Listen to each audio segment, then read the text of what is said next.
Okay, Margo.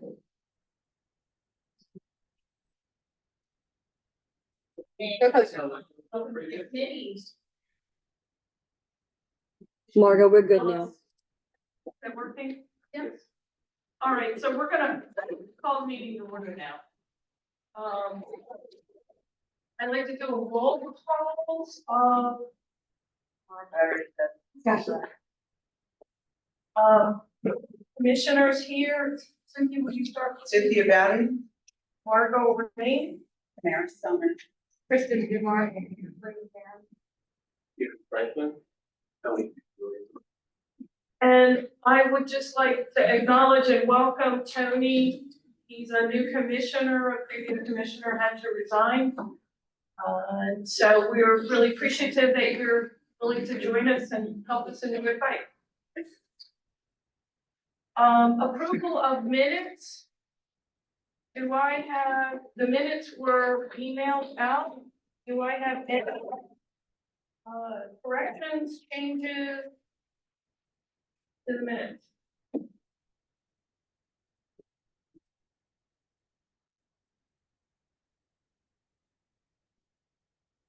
Hearing none, I will take it that the minutes are okay as distributed. Do I have a motion for approval? I motion to approve. Do I have a second? All in favor? Any opposed? Any abstaining? Tony has.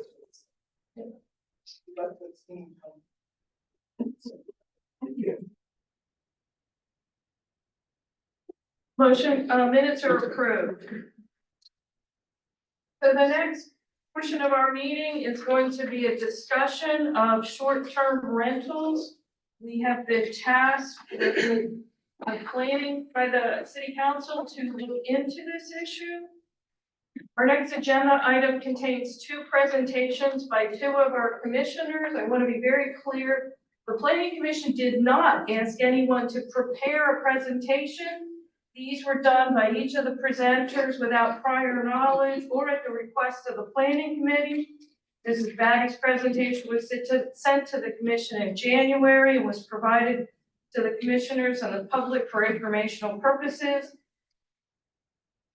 And the only presentation at our meeting in January was the one done by our legal counsel framing this situation. In February, a second presentation was sent by Mr. Franklin, and so now there were two presentations. Both Ms. Batty and Mr. Franklin were asked to take their original presentations and edit them for tonight's meeting in order to allow for a 15-minute presentation each. Ms. Batty, would you? Yeah, can I? Oh, and in order to keep with the request, our city solicitor will be timing each one. So are you gonna do this from here? I think from here, because the light was shining there and it was right at my level, it was really uncomfortable. You don't mind if I sit here? I can stand up and you can view me for a moment if you would like, but as I was gonna say in starting out, is this on by the way? Yeah, you could start the timer, right? Okay. You're all our friends. It's a very small place.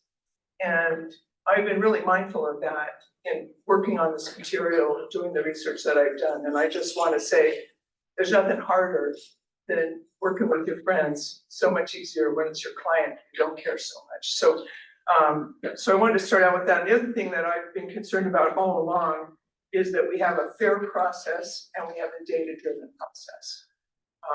You know, there's a lot of emotional issues around these things, and I understand that, but data is always king. So I've been focused on fair and on data. The contents, very quickly, I'm going to tell you a story and give you a recommendation. I'm not going to waste my precious minutes going through this agenda, but you get a sense of where I'm going with this. Slide 3, please. This is a new problem. Short-term rentals are new. They didn't exist before 2007 in the digital form that we know them today. Of course, people have always rented out rooms in their houses all through history. That happened here in Newcastle too, back in the early days of the city. But the phenomenon that we're dealing with today started in 2007 with the first Airbnb rental, which was a room in somebody's house. Cool idea. You could book online, everything was great. It didn't take very long for lots of other things to happen in that process that changed the nature of what a short-term rental was. And in particular, the biggest change was to transition from a room in somebody's house to being a whole house which you could rent out and live in like it's your own house. And this has been happening all over the world. And so the change in the model brought a lot of other changes in social life and in the way cities work, especially small cities. But it brought along a lot of unexpected changes to how neighborhoods and cities worked. And that's why so many entities have jumped in now with different kinds of legislation to regulate them. Next slide, please. The rapid rise in legislation is not an accident. Many places are now trying to fix problems retroactively that they didn't see coming. We are in a different place here. We can start out right and do it right for our city. I have a bunch of examples here, global, US, and Delaware. Y'all can read the slides. I don't have to read them to you. But I was struck especially by a note I got from Ellen Kentner about going to wine country in France and finding the two cities they loved going to completely gutted because all of the residences had turned into short-term rentals and nobody lived there anymore. So there were no more restaurants, there were no more shops. It was just dead off season. And this was not good for the businesses, it wasn't good for the neighborhoods, it wasn't good for anybody. And I would urge you to read her letter, which I think will be read later, at least I hope so. Next slide, please. The historic area of Newcastle is a unique place. We are not Lewis, Wilmington, Charleston, or the nation of Spain. We are our own place. And this is why the regulation of short-term rentals is done based on zoning at a city level. It has to be that way because every place is different and it has different requirements and different zones that exist already and different constituencies that we'll be talking about in a couple of minutes. I did a couple of Freedom of Information Act requests. Sorry, I'm week 4 of the flu, so you have to forgive me. One to the city of Newcastle, which made it clear that the city of Newcastle does not separately track short-term rentals. They are treated as rental properties. So a tourist home in this city is given a license like any other rental. And though there may be some awareness in the city, there's no official registry of which of these short-term rentals comply with the law of having an off-street parking place for every bedroom in the unit. So we're kind of starting from scratch here, but that's okay because we can write rules that cause us to be a little bit more precise about those details. The other thing was that because Chief Majewski was talking about a fire that they had at a unlicensed short-term rental. I tried to get some information about that, and I was turned down by the Goodwill Fire Company on the basis that they're a private company and they don't have to respond to FOIAs. So I was a little disappointed about that. Slide 6, please. I spent a little time on Airbnb over the weekend. It's so much fun. I recommend it to all of you. I found 7 Airbnbs in our city being advertised for immediate availability. 4 of them are in the historic district and 3 are in Greater Newcastle. Obviously, in the current zoning law that we have, the 3 in Greater Newcastle are illegal, but they're still being advertised on Airbnb. It's a common phenomenon around the world that there's rules and laws that govern the ones that show up and do their filings and pay their fees and everything like that. And then there are all the ones who just sort of operate on the side. And that creates some administrative issues that I'll talk about in this presentation. What I found interesting was the price inside the historic area per night was $149. The price outside the historic area averages $50. And that got me to thinking that maybe right now we don't allow short-term rentals outside the historic area, but maybe that's something that would help people and be valuable and give homeowners outside the city a chance to earn a few bucks, and give people who might want to come to town to deal with a family problem or something unexpected a much less expensive way to deal with it. Slide 7. We hear a lot about tourism. Got to have more tourism here. There is no tourism problem in the city of Newcastle. We have a museum attendance problem. Some of you here are involved with those museums and you know that. But otherwise, almost 3/4 of the patrons of the businesses in this city come from outside the city. So it's not like people don't come here, right? And I think we need to orient our minds in that way. We don't have to have all these things happening so that people come and tourist here. They're here already doing that. And the Spirit of Christmas, one event alone in December of last year attracted 5,000 people. That's not trivial. That brought a lot of money into town. It made money for all the businesses and the restaurants in town. And it was a great event. And it also made money which can be used to develop the town as the founders of that event chose to do it. Slide 8, please. In my previous presentation, I've had a lot of questions and I've narrowed it down to 3 that we need to address. Should the commercial zone have different regulations from the residence zone?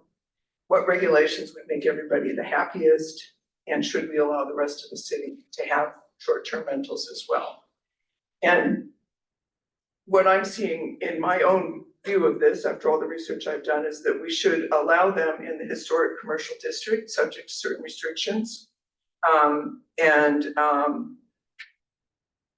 I'll talk about that in a minute. It is extremely important that our renter ecosystem that is within the historic commercial districts. There are many, many people. They're your friends and neighbors that you see at the Sycamore and at Zolly's and places like that who live in those places. And we need to protect their ability to live there and not be thrown out for short-term rental.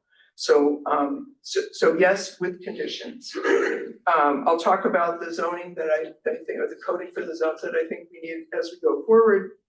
And I believe that we should allow short-term rentals outside the city under certain circumstances. Next slide. There's a really exhaustive playbook for short-term rental regulations. Just about any condition you can think of has already been implemented, and I found a whole bunch more. Some of the ones, of course, Newcastle's current restriction is a tourist house has to have 1 off-street parking per bedroom. But other interesting ones are maximum number of days to rent to 1 individual, usually 31 or less, limit of number of people, number of bedrooms, kitchen access, and interestingly, insurance indemnification of the city in the event if anything goes wrong with your rental. Next slide. So this is the summary of what I'm recommending for the historic commercial zone. And it's a little bit hard to read it all up there. Oh, see, the font went completely gone. Yeah, 5 minutes, thank you. A permit, a fire inspection, a local caretaker, a ban on corporate ownership with the exception of single proprietor LLCs, fine structure, apartment or home only, no temporary structures, occupancy restrictions, restrictions on the number of rooms, and the requirement still to have 1 off-street parking per bedroom, because we don't want anything to flood our streets with parking. We have no problems with that as well, and indemnification of city and taxpayers. Maybes are collect taxes. I'll talk about that in a minute. Next slide, 11. For both the residence zone and Greater Newcastle, my recommendation is to have the same thing, permit and license, no more than 31 days. Owner occupied. The owner must be present when a room is rented to guests. And the reason for this is that the residential area is a residential area, it's not a commercial area. And so a house which is empty that somebody goes into and stays in is a commercial venture. It's not a home residence venture. So I would suggest we stick to that definition. All of the other things are the same as the commercial area, with the one important exception that there's no requirement for off-street parking. Your guest comes over, they park on the street, Your Airbnb guest comes over, they park on the street. Slide 13, please. An important consideration here is the Terry House. The Terry House became a hotel over 100 years ago. It has 7 rooms in it. It does not have off-street parking. It's currently licensed as a rental, as a tourist home. I think we need to define what that is as a hotel and create rules for that. But the Terry House must be cared for in this process. It's an incredibly important structure and presence in our city and a big contribution. Slide 14. We need definitions. A lot of the things I've described can be covered in definitions. They don't have to be identified in specific lines of code. I'm short on time, so I'll let you read these things. But update short-term rental to include most of the conditions that I've talked about and clarify the zones. Remove the antiquated designation of tourist house from city code. Remove rooming house and boarding house, with the exception of recovery type homes, which I don't know how we would solve that, but we need advice. Define a hotel or inn to the extent we can, stopping them from being subjected to big taxes, which the state of Delaware may do, and clean up the code. Lastly, slide 15.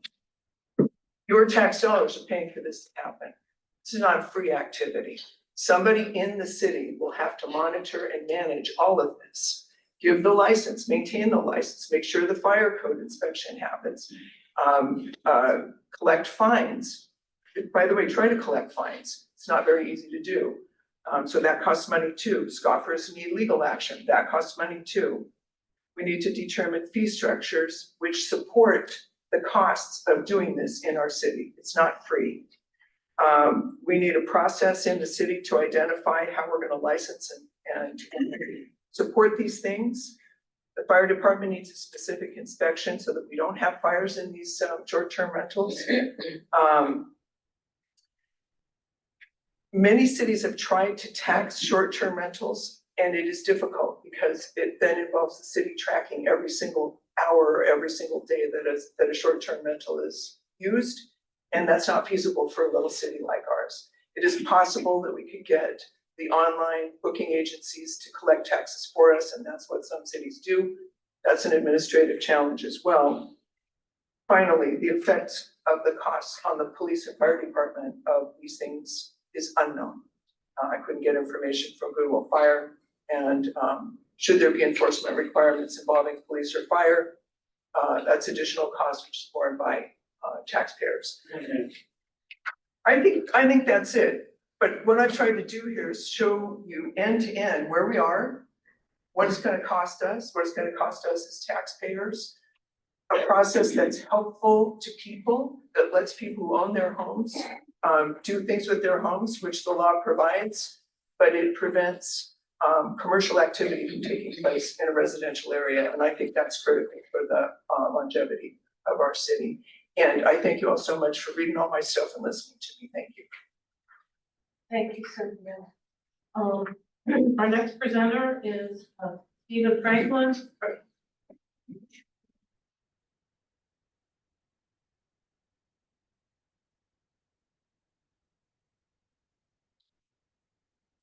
Ready?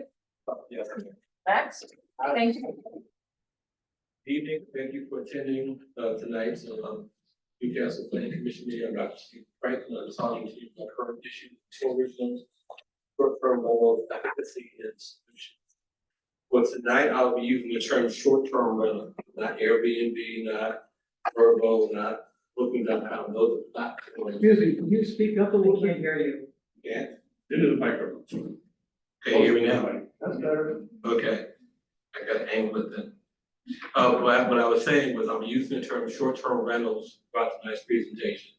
Airbnb, Vrbo, Booking.com, those are platforms by which hosts and guests connect to identify short-term rental availability. And the concept of bed and breakfast, the Terry House. That is a phenomenon that exists in between short-term rentals and the traditional hotel, motel lodging. Next slide, please.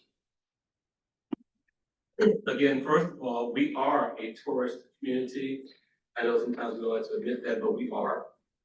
And We are not a beachfront community. I know in previous presentations, both at the city council in November and again in January, there was reference to Lewis, Rehoboth Beach, and other cities. Those comparisons don't look compared to us or reflect to us. We are not that type of community. Our product is a historical product, based given the historical context of our early nation.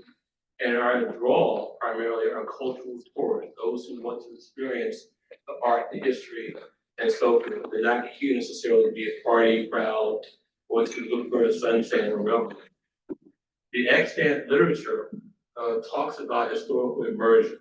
This is simply where it allows guests and visitors to actually immerse themselves, at least momentarily, in the uniqueness of Newcastle and get a chance to actually experience what Newcastle is all about.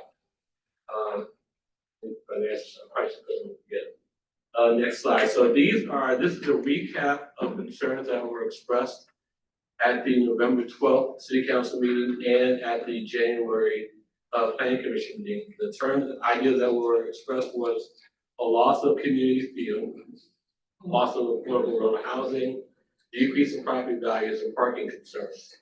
There was also language that was talking about revising the zoning codes by a clear definition of short-term rentals, which I do agree with. And there was also talk of removing the tourist home terminology as a matter of right. Now we'll be talking about the concept of as a matter of right in more detail towards the end. Next slide, please. With regards to loss of community feel, the literature, the extant literature compared short-term rentals not only in the US but also in Europe, large and small cities, and simply did not support the claim of loss of community feel. Again, unlike the communities that were referenced previously, our tourism is primarily event-based, and for the most part, lasts maybe a day, maybe two. So in comparison to the beach communities and their extensive rental season simply is not relevant. Tourists, the literature points out, who come here want to kind of go off the beaten path, and they want to interact with locals so they can better understand and educate themselves on the culture, the historical heritage, and the traditions of the city. So the literature actually points to short-term rentals actually serving to actually enhance community feel as tourists get a chance to interact with locals. Next slide, please. The loss of affordable housing. Concerns regarding the loss of affordable or long-term rentals are misplaced. The extant literature points to a tipping point of when short-term rentals exceed more than 5% of the total rental housing stock. And when this phenomenon begins to occur, then you may see an impact on long-term rentals. As it stands right now, short-term rentals comprise slightly more than 1% of Newcastle's housing stock. And as Newcastle is not really a hotbed for vacant vacation homes, concerns regarding tourist homes or whole home rentals doesn't really mesh with reality. The industry trends towards occupancy for short-term rentals at around 63%. This includes both traditional hotels and short-term rentals. The current rate of occupancy here in Newcastle is between 30 and 50%. And this is based upon the city data and conversations with short-term rental owners here in Newcastle. And basically what it points to, some literature pointed to that the fact that short-term rentals actually provide prospective or existing residents a chance to do like a preview rental where they commit to a more of a long-term rental. And concerns and criticism regarding short-term rentals as a cause of rent increase, it has been shown that overall, the hue and cry is much larger than the actual rent increase itself. Next slide, please. Decrease in property values. That was something that was expressed quite significantly, both at the city council meeting, at the planning commission meeting, And actually, again, the literature points to just the opposite, on the contrary. Short-term rentals provide homeowners a way to share the cost of ownership while increasing the state in which homes are maintained. So instead of deferring maintenance, or putting it off to later to a rainy day, short-term rentals tend to promote positive home upkeep and thereby maintaining or actually enhancing property values. The Association of Lodging Professionals pointed to the fact that 79% of short-term rentals are actually owner occupied, the 70% being actually owned by couples. So the concern of short-term rentals being done through a vacant or absentee owner, again, that doesn't seem to mesh with reality. What makes short-term rentals unique is the personal services that they provide. And again, owners typically live on premises and they actually act as a host to their guests. The parking concerns that were expressed and the need for off-street parking and so forth essentially is a false narrative. We live in a colonial town where few homes have off-street parking or garages, primarily because there was no need for off-street parking or garages in the 16th, 17th, and 18th centuries. So there is none. There is more than sufficient existing parking that actually exists in the city for short-term rentals. There's parking on 2nd Street off of Bull Hill Park. There's parking on 3rd Street near Battery Park. There's parking on Delaware Street. There's parking off Chestnut Street. A short-term rental owner, somebody has to tell his guests where parking is available. So again, the concerns around parking, I think, are a bit off base and again, do not mesh with reality. Next slide, please. Some of the possible solutions and realities, policies that want to curtail short-term rental housing are a bygone era and often they're without warrant.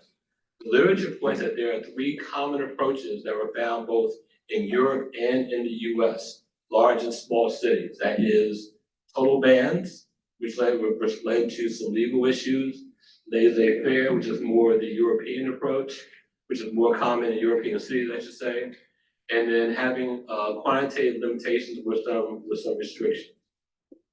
The literature points to short-term rentals actually being a boon for government revenue that increase tourism related activities, and again, they provide income to our hosts.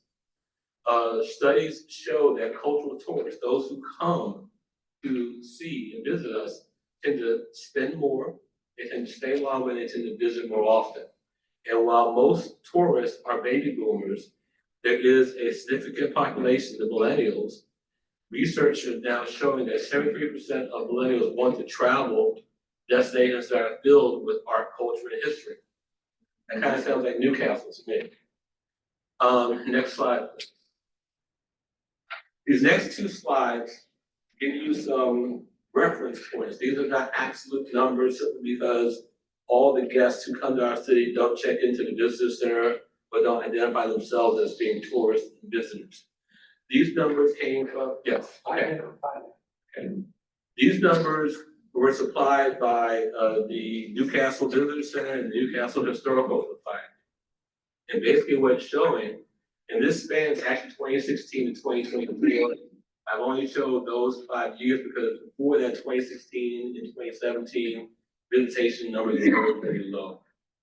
2019, the year before COVID, shows that was our high mark. We were just over 4,119 visitors per those who actually signed in and identified as being guests and visitors.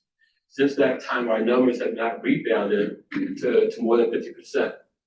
I did not show or list of the numbers for 2020 and 2021, simply because in those years, we didn't top 600, we did not top 600 visitors. In 2020, we had 245 according to the Visitor Center, and we had 632 in 2021.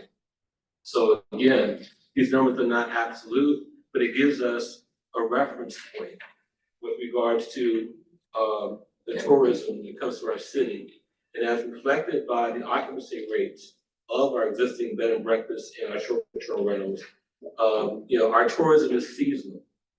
And this next slide shows you that through May through December, those are our high seasons, specifically May, June, August, October, December. These are the months when typically we see visitation that exceeds 1,000 guests per month. And again, these numbers are not absolute. Once again, everyone that comes to our city does not register at the visitor center. Everyone does identify themselves as a guest, but it does give you a frame of reference. The reality of it is that for Newcastle to remain culturally and regionally important, we must embrace tourism, short-term rentals being a viable option. Failure to do so will lead to Newcastle's decline, such as Delaware City and or Odessa. And Newcastle continues to remain tourist ambivalent rather than actively promoting tourism. The support of museums and shops that give us our charm will struggle and eventually close. As a point of reference, the Newcastle Historical Society is struggling with this very issue as we speak with regards to Black tourism and how they're going to manage and continue. Next slide, please. So possible solutions. First of all, the concern about the proliferation of short-term rentals in either the commercial or the residential district is not necessarily based in reality, simply because short-term rentals are not as lucrative as everybody thinks they are. With regard to bed and breakfast, of which we have one in Terry House, there's a total of 7 in the entire state of Delaware. So one is here, you know where the other 6 are at, downstate. Running a short-term rental, and you can talk to anyone who actually owns one that's very labor intensive. Frequently you see the owners doing the work themselves. I can attest to that. I've walked past as I'm walking my dog. I can attest to see the owner of the Terry House actually laying brick to expand his patio in the backyard. And so basically what you have is that the short-term owners are trying to find a balance between providing amenities for their guests, but also trying to avoid burnout. And because of the factors that make short-term rentals so labor intensive and not as lucrative as everyone thinks, that these factors themselves will self-police and contribute to density controls. And they will prevent the hotelization of neighborhoods that some of us are worried about. Next slide, please. Okay. Okay. Possible solutions, very simply limit the number of licenses. There are currently 12 in the city of Newcastle. Establish clear guidelines and require guidelines and requirements. Develop a common sense and enforceable ordinance. And I say common sense and enforceable. Ordinances that are overly complex, instead of promoting compliance, they promote non-compliance. Enforcement being done online. As it stands to advertise a short-term rental, be it Airbnb, Vrbo, you must go online to advertise it. So list your license number. You don't have a license, and we know therefore it's not legal, then there's a fine that could come into play. Policies that trend on public policy that impinge on the matter of right, I would suggest we tread very lightly on the issue. Such policies will be in direct violation of the 4th and 5th Amendments of the U.S. Constitution, and also inverse condemnation. Catalina Island, I want to share very quickly, is an island off the coast of Long Beach, California. It's a very small community.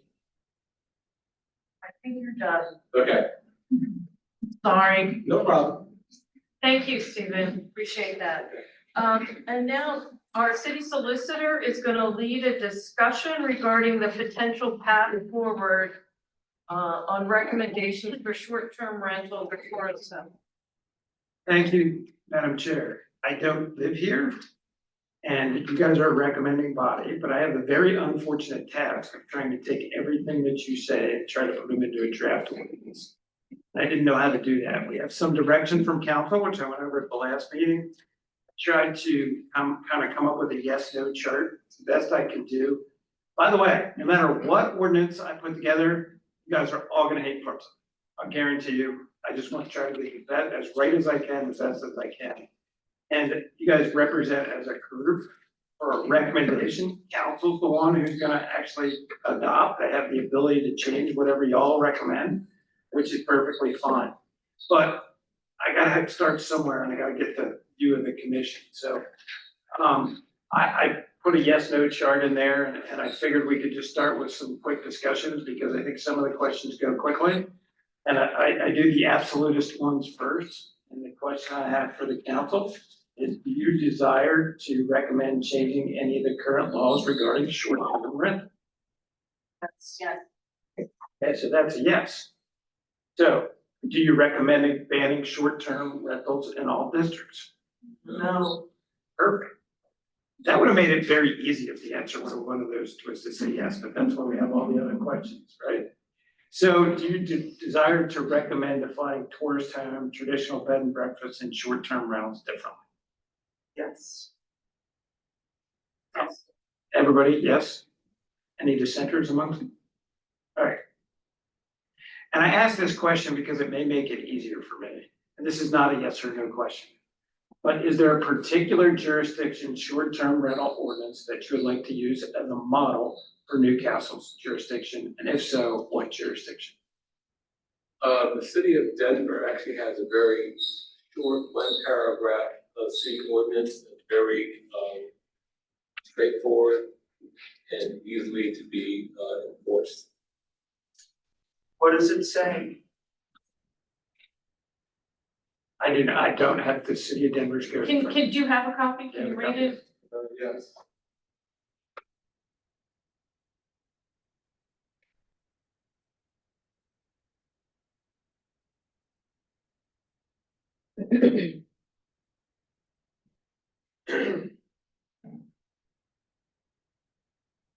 We did primary residences, so the people who are actually who will act, let me talk, let's try that again. We did primary residences, so the people who are actually conducting it in their homes could rent out their home and be away for a month at a time or however long they travel. We feel it probably would take a big toll on the rental market and the housing market if we did a tiered system where you have an investment property license as well.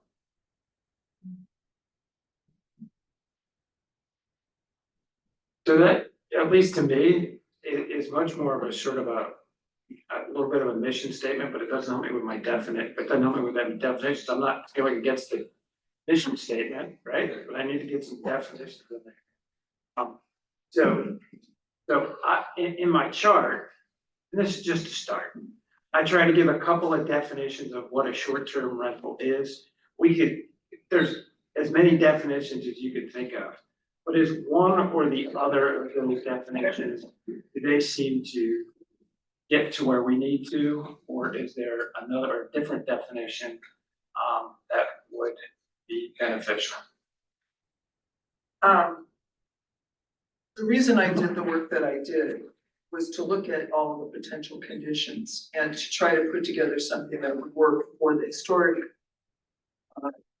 commercial zone, and then basically for the rest of Newcastle, which is a new idea. We haven't discussed that really as a group, but based on what I found, why would we fight letting people in the rest of the city do the same things? But the problem with your definition, and the reason I think we need to do it as more of a line item like this, is that we start to argue with every sentence. I think we need to look at the conditions and identify which conditions we want, and then I'll do my best. Yeah. I'll do my best, right? So I did go through, and as you can tell by my yes or no questions, I did try to get to that later. I was trying to think of a generalized definition, right, that says this is what a short-term rental is. Yes, I agree with you, if I may. I agree with you, like 30 days, 31 days, what's the definite? We're gonna get to that. That's irrelevant. Yep, Yeah. yep. But all or any portion thereof of a residential dwelling, it already assumes that the zones are the same. What we've seen is that we have a commercial zone which has some conditions that could be significantly different to the residential zone. And to have one definition for both zones doesn't work, in my opinion.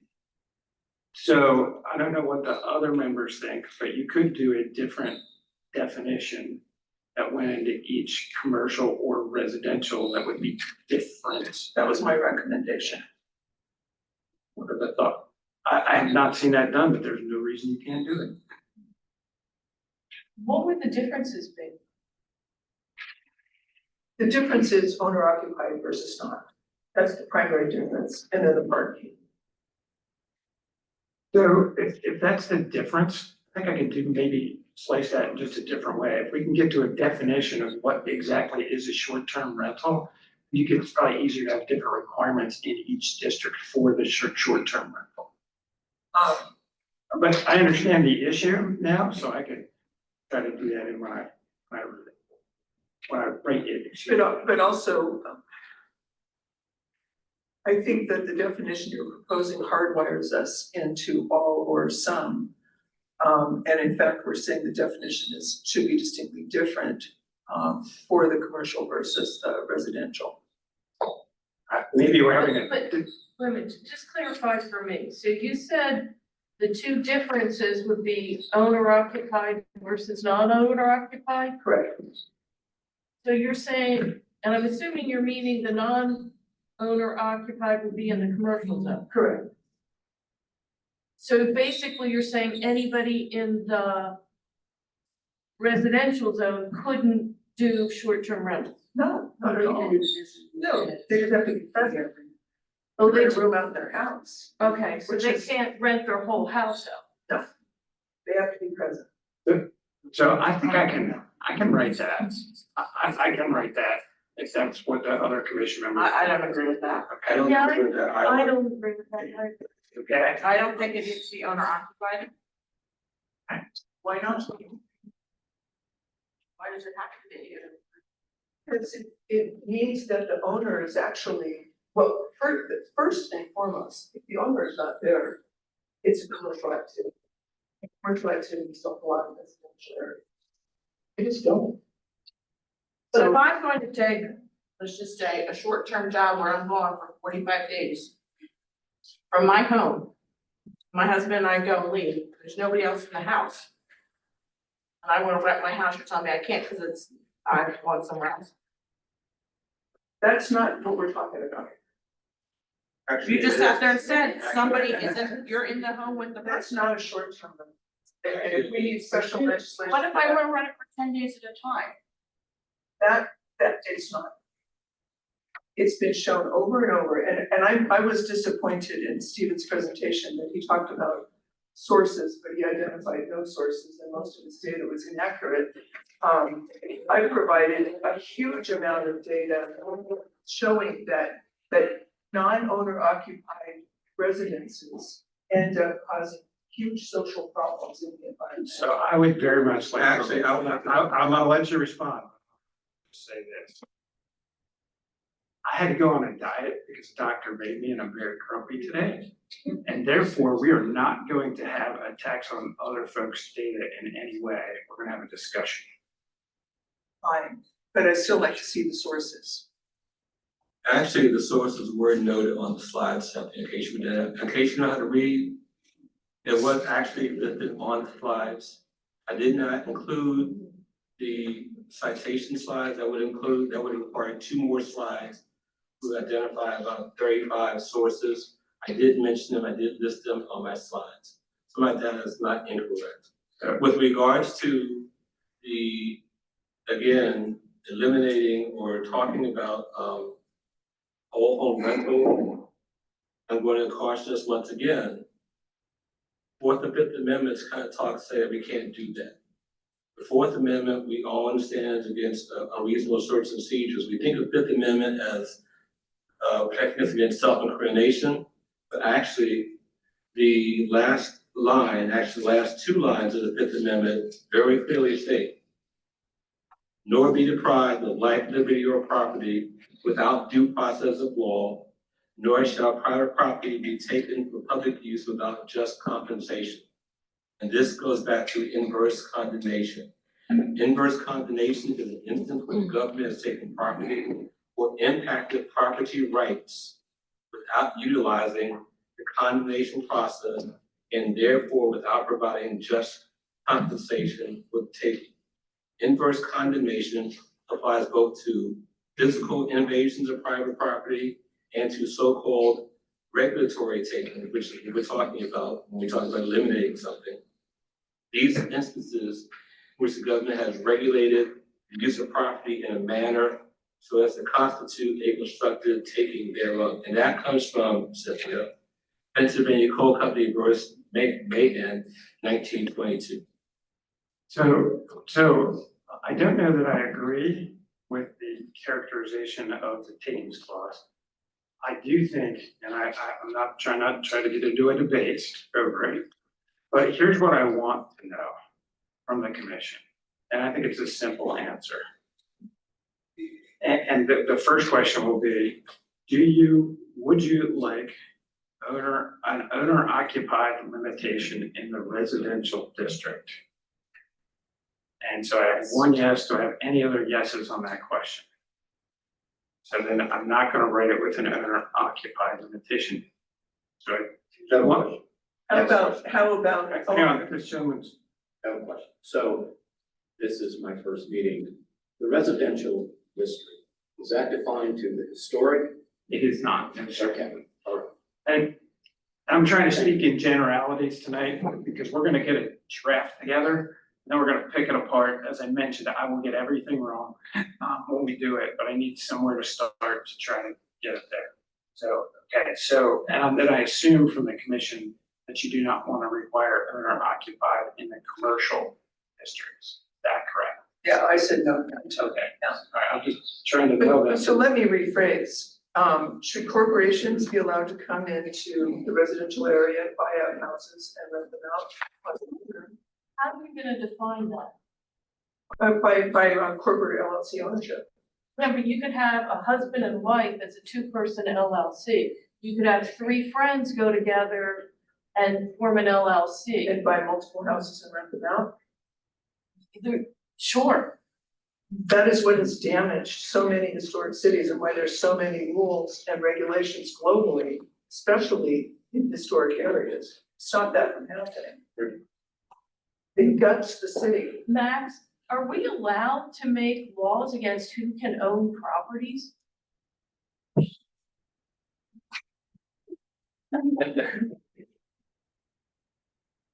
The answer to that question is no, but, right? Yeah. Right? But you guys are gonna come up with some issues tonight. I'm trying to get where you are, and then I'm gonna go back and I'm gonna take a look at sort of some of the more thorny issues. Can you limit corporate and, who can own a corporate with respect to ownership and this kind of thing? No, owner and occupied are okay. Don't know the answer to your question, so I'm not going to try to answer it today. But as I take these issues as I go through, the idea is I do the best I can to write an ordinance. When those issues are flagged, and I try to find a case or two that helps you out. I don't have all the answers, don't pretend to have all. And I'm not advocating, I'm just saying, how are you gonna monitor that? How can you even create an ordinance to that? Chris? No, I just wanted to add, just tag it on to what Max was saying, part of our job is to, find the right balance, but, we also have to find the right, administrative capability. The administrative capabilities of the jurisdiction has to come into play when we are writing an ordinance. So, I've been in a lot of places that have very high hopes when they write ordinances, but ultimately, they end up being unimplementable for various reasons. And I'm not saying that the staff is inadequate, but something like that would require perhaps, different administrative capabilities and research than a small city like Newcastle would have. So I just caution us in that there's a lot of great ideas out there, and that is an issue that is, impacting urban areas across the country. But for a small staff to try to figure out, what's a corporation and when it would have transferred and what would be of a concern of a modeling planner. But if the owners living there, and they leave for, say we take Kristen's example, and they leave for 10 days and they let somebody rent for 10 days, the owner owns that place, right?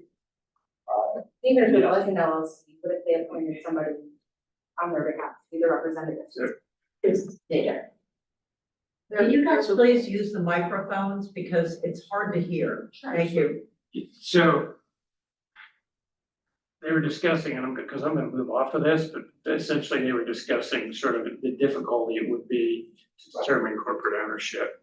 I think we maybe pass that at least for drafting purposes. Go ahead.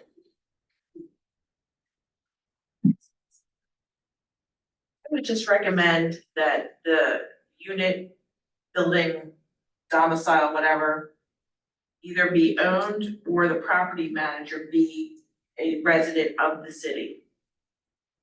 That's a good one. Some people buy a house, they're going to retire here to it. Maybe somebody here within the city would then manage it and be a contact within the city.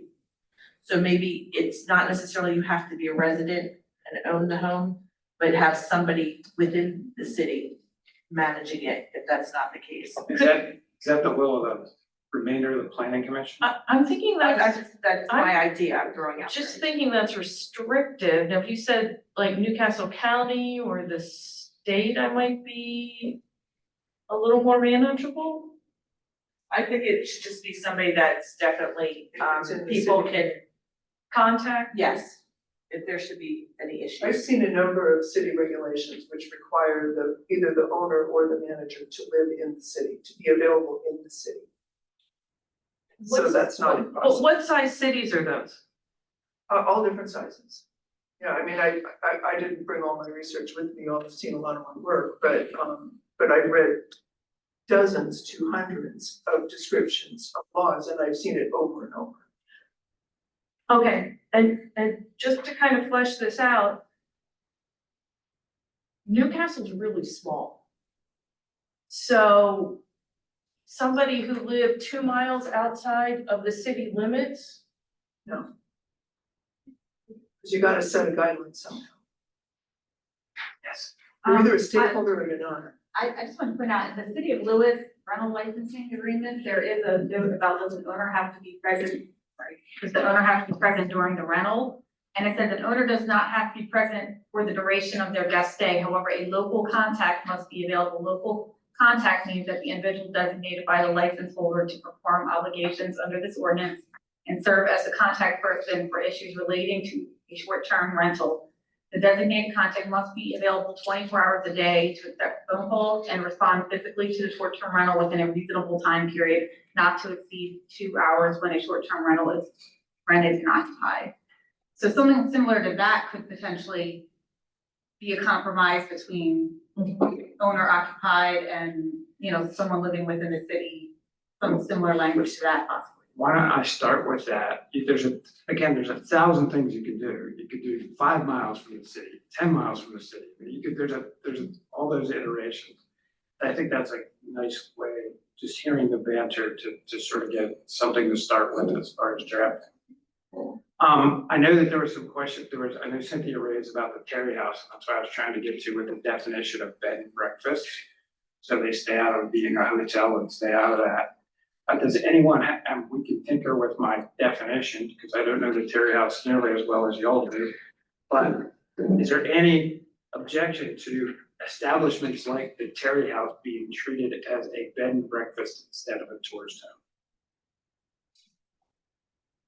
I had no objection. Actually, I was under the impression that Ari was being treated as a bed and breakfast. No, it's a tourist. It's a tourist home as I understand it. Okay, and then, question, because you have stays more than 7 nights, is that currently in effect? The 7-night minimum? no, Okay. no, and we could toy with that a little bit. I have a better understanding based upon Cynthia's presentation about what the Terry House does now. So my definition is incorrect, that's what I'm trying to move it on, but I'll try to. Well, let me explain the issue with that concerns me about the Terry House. There's another property in the city on Delaware Street, it's at 400 Delaware Street, which is, everyone in this room knows what I'm talking about. It's a beautiful, big historic house, which is crumbling. One day, that house is gonna come on the market. And what I had suggested was that we create a category, because it would be an obvious choice to make a bed and breakfast in that place. it's such a mess inside, it would be the cheapest solution to make money out of the property, and it's located in the, commercial district. But it would need to go before the, Board of Adjustment, in my opinion, because you have to consider fire safety, you have to consider parking, you have to consider all these other things which are already solved in the Terry So House. there's two sort of mechanisms you can use for that are established Delaware law. One is a special exception, which you could use for bed and breakfasts that aren't currently existing. And that is an approval by the Board of Adjustment. There's a second one, which I just got a decision on from the Delaware Supreme Court today, related Just to in time. conditional use permits. And so those are granted by the council. So those are two different mechanisms. I believe Newcastle's code pretty much stays with the special exception, and I wouldn't add that in. But you could do that for certain special exceptions. A special exception or conditional use is a permitted use that has certain conditions that are attached to it, which are usually written into the code and some health, safety, and welfare things. So understanding that that is a concern, we could certainly write that in. We could add that part of it. So moving on, because I don't want to keep us here all night. There's lots of folks who want to talk. And by the way, would we allow another Terry House-like structure to be, to take place in the residence area? Our house was a rooming house, folks. 8 people lived in our house before the Applebee's. I think you set the definition of whatever it is, and if you meet the definition, then you're gonna get your special exception, you can do it. But that's why the zoning is important. Because are we gonna allow that in the residence area, or are we gonna limit that to the, So I have upcoming questions on exactly that issue. So it's my recommendation that if we're gonna do this with short-term rentals and bed and breakfasts, that we get rid of, just because it's hard to shoehorn it in, the definition of tourist home. Thank you. Does anybody object to that? I endorsed it. Well, it's just from a writing perspective, it's hard to keep it in there. So the next thing that was talked about at various times was, what's the rental limitation, right? So, because if you rent a property for 365 days, it's not a short-term rental, it's a long-term rental, 180 days, whatever that may be. And so you need to put some timeframes in relating to what is a short-term rental time, 7 days, 14 days, 30 days, I put them all in there, or a bed and breakfast. Is there a particular time designation? It doesn't have to be any of the ones listed here where we want to start, where the short-term rental is less than 7, less than 14, less than 20. So here's. Sorry, I know you can't hear me if I don't use this. My question is, you have somebody who is either like an attorney that's been assigned to a Delaware case and is gonna be here for 3 months doing their case. Or somebody's parent is now ill, and so they're gonna be here for 3 or 4 months trying to take care of that parent. We're saying they can't be in one of these places because they have to be out in X number of days. I wanna know how we address that. It's for tourists, it's not for people solving long-term life problems.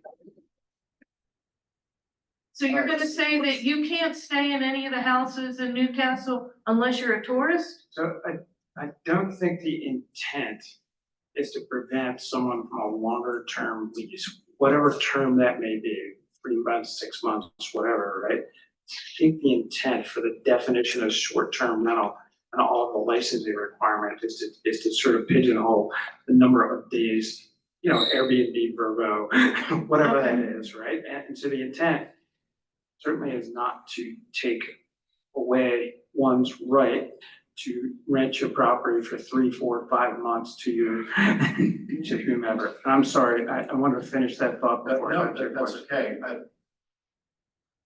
What I want to say is that there is a unit right next door to my restaurant, and there are times where people exceed the 30 days. There's 2. One of the properties oftentimes have rented to traveling nurses. So they may be on assignment for for 2 months and then they leave. Now, I'm on Delaware Street, which is I believe, is the commercial property. Your side is, that's. Yeah, so I see that. These people don't cause any problems. They're professionals and they have a need, and these 2 units supply a need for these particular people. So I'm gonna give it some thought and drafting, and again, I will not get it right. Just so everybody knows, I won't get it right, but I'll try to put some thought in to sort of where this breaking point is between a short-term rental and a more traditional rental that's less than a year, right? So there's a breaking point there, maybe we can discuss The that. state of Delaware defines a short-term rental as 31 days. 31 days, yes. But you guys under your local zoning code can do as you wish. So on my, I was just gonna suggest it should be 6 months or less. To me, because is it a short-term rental? That's not short-term. temporary. Let It's me, not a tourist visit. let me see if I can parse this. I get your point. So let me see if I can parse this for you. I'll guarantee I won't get it right, but at least I'll create some debate. So now I've listed here. Sir, I had a quick Oh, question. yes, I'm sorry. I didn't see you going to the mic, I'm It's sorry. okay. So with the Terry House, what is the length of stay now? I'm sorry, I do not know. I There's did no not. restrictions on it. There's no restrictions No, on it presently, at all, no. so you can stay. Under the current law, the only restriction is the it's Okay, that was just for my edification. And also, for the agreements that will be created for those that are renting out their properties, there's the option to renew, if you will. So we can actually set a limitation for the short term, period, and then if that option is available. So I'm on board with that It's an piece of excellent, it, actually an excellent idea. but I just wanted to bring that clarity. Understood. I think that's excellent. And so again, I gotta get something to draft to start with. So if you look here, these are all the districts, zoning districts, page 3 in the city, which I thought you would have. I don't think you have any in the industrial districts, for example, right? So is there in other words, is there any district where we want to preclude short-term rentals? I don't think so. I say no. I would say no. Okay, we have, I think, unanimous. Okay, here we go. To preclude short-term rentals in multifamily housing units or condos or apartments. Subject to the other rules, no. Would the apartments, be, regulated by the building owners? They could be, yes. The point being that just like you do with your house, right? If you had a house and you had it as an Airbnb, you do your apartment as an Airbnb too, because you weren't gonna be there, weren't gonna be, subject to the rules, private restrictions, obviously. The thing I'd be a little more.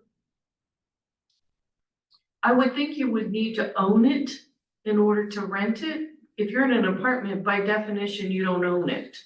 So I think the comment about does the whole apartment complex have their own rules, but.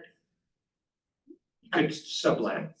Yeah, well, but generally only can sublet with permission from. I think I gotta address that. Okay. Most condominiums and other legal structures like that will not allow short-term rentals.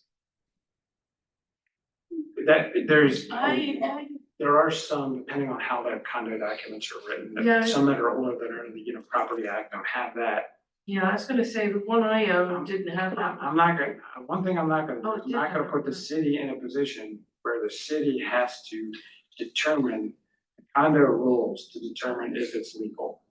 Because that puts us in So maybe enforcing we say private no property. condos. Well, again, I think you, Yeah, so what I heard was ownership, right?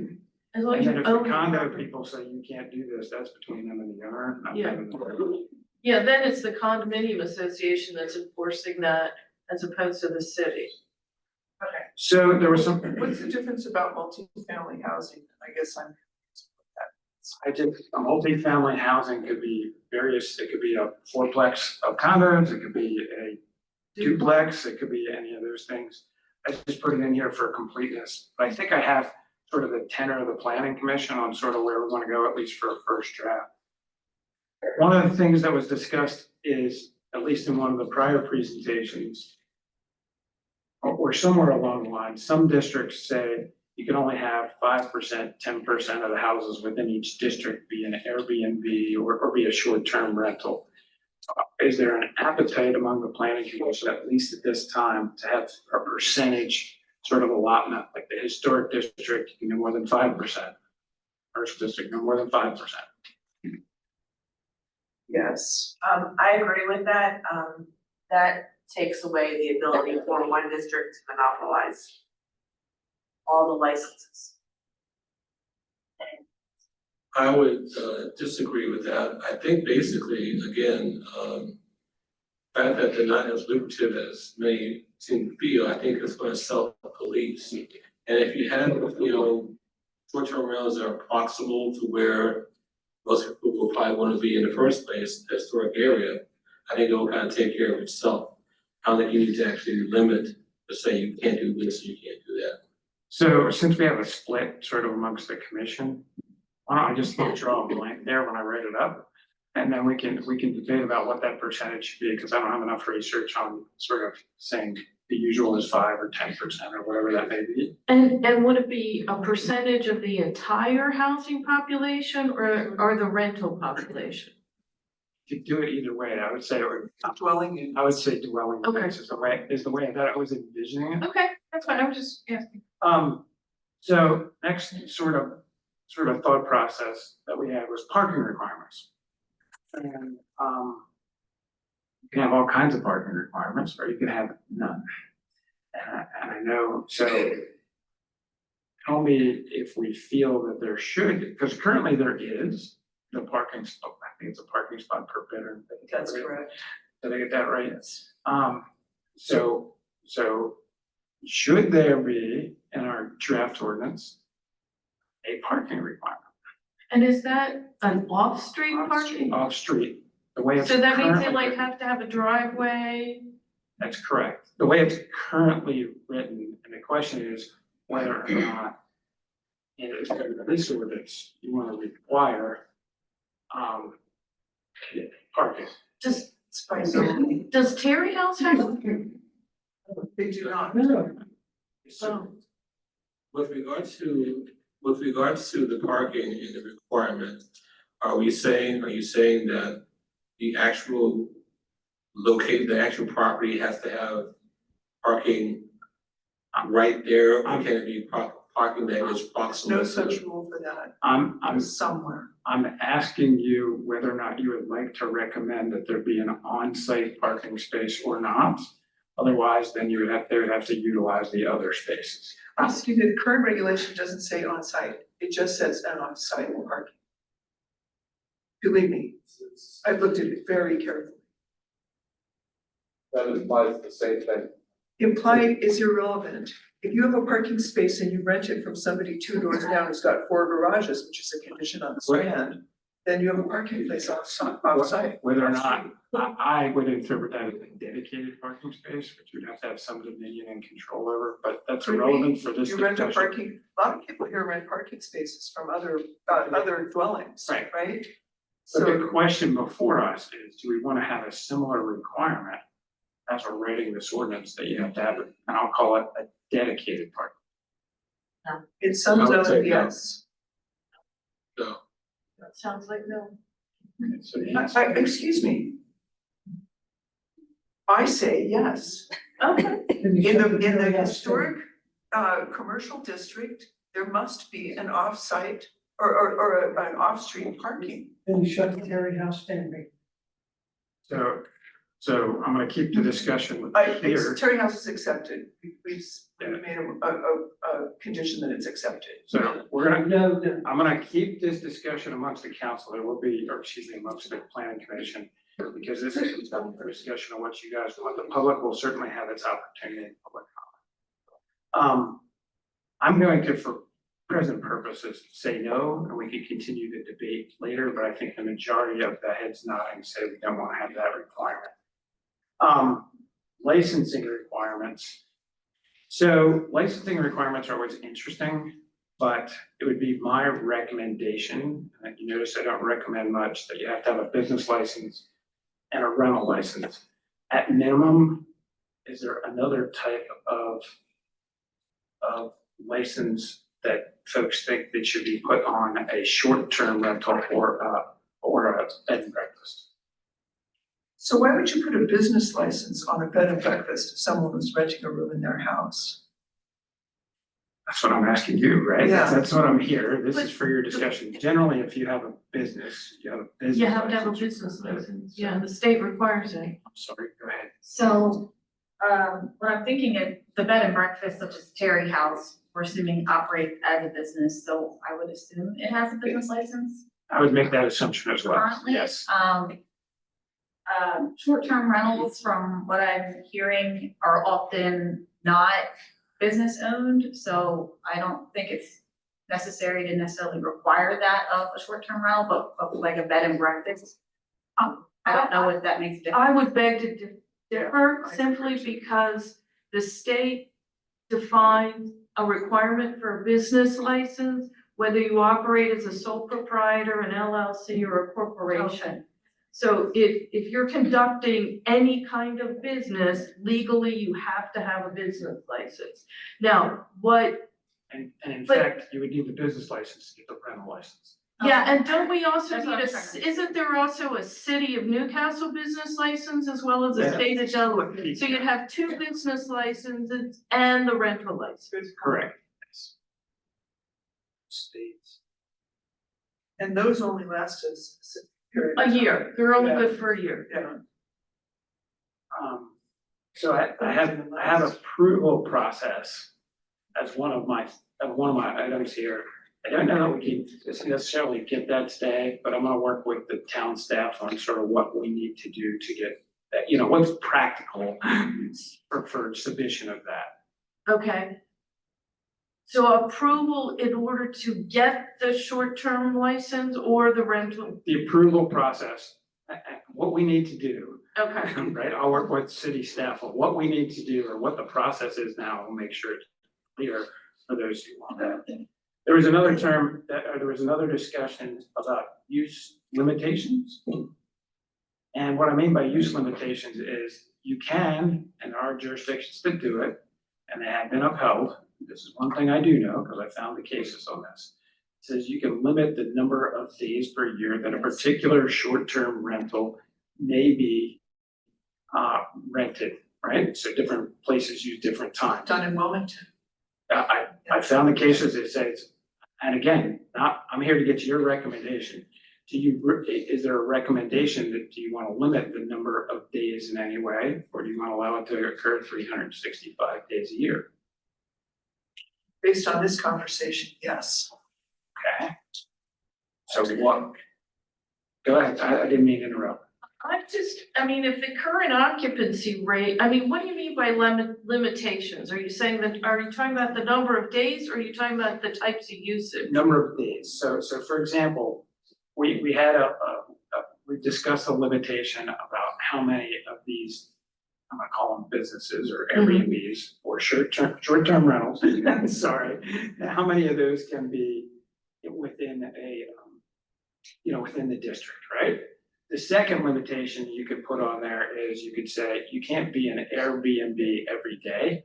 You can only rent for 270 days, 180 days, 90 days, whatever that is. Is there an appetite from the planning commission to put some limitation on the number of days of use for a given year? The answer may be no. I just wanted to ask the question. My concern is depending on the number of days you limit, you might prevent the unit owner from making this profitable enough to have it. What are the thoughts of the other members of the committee? Mike? Michael, with regards to the limitation on River J, rent, I think there should be some limitation, and I'm not sure what the limitation should be. I think it should be different for a short-term rental versus bed and breakfast. I think bed and breakfast, just by its very nature. By its nature, I would agree with you, that by its very nature would not have a limitation, so, but my chart is yes, no on that, I absolutely agree. Is there a suggestion as to what short-term rental limitation number should be? I don't know, I don't have a regulation for you, but I do know, like I said, our high season, so to speak, is relatively short, May to December. But really, the warmer months really being our, where we have the most tourism. So I think that in itself might kind of limit just to self-paced by itself. So what I'm gonna do with this is, there seems to be a desire, I'm trying to get through this, there seems to be a desire for some limitation, maybe not, when we ultimately vote on it, but I'm gonna draw it up with a blank. Talk about I it. would say 60 to 90 days. Because we've given all kinds of other permissions. I'm sorry. I just had a question. I mean, is this something that's easily trackable by the city, or would this incur a lot of work for the city to manage, like how many nights? I'm gonna give you a terrible answer, I don't. And so that's something we'll probably have to discuss with the city staff. So in my misspent life, I've done a lot of litigation over inspections. I will tell you that inspections are easiest when there's nobody in there the first time you use it. Because my friend talked about the Fourth Amendment, and once somebody's in the building, you can't just go in there and inspect unless you have permission.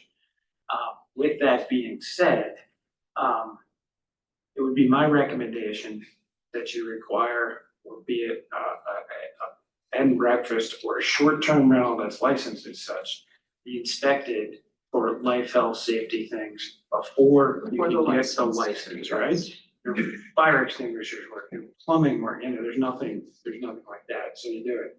It's conditional. It's a part of the license, that's correct. I think this is unfortunate, the more it's used, the more difficult it is, right?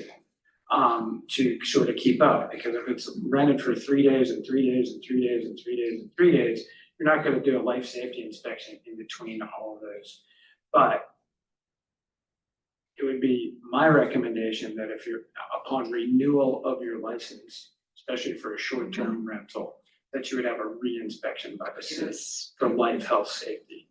Does that, I see a lot of heads nodding yes, Yeah, right? that's Just- fine. Yes. And because if you're doing it annually, one of the things I'm thinking about is I know the state requires fire extinguishers in a business to be inspected.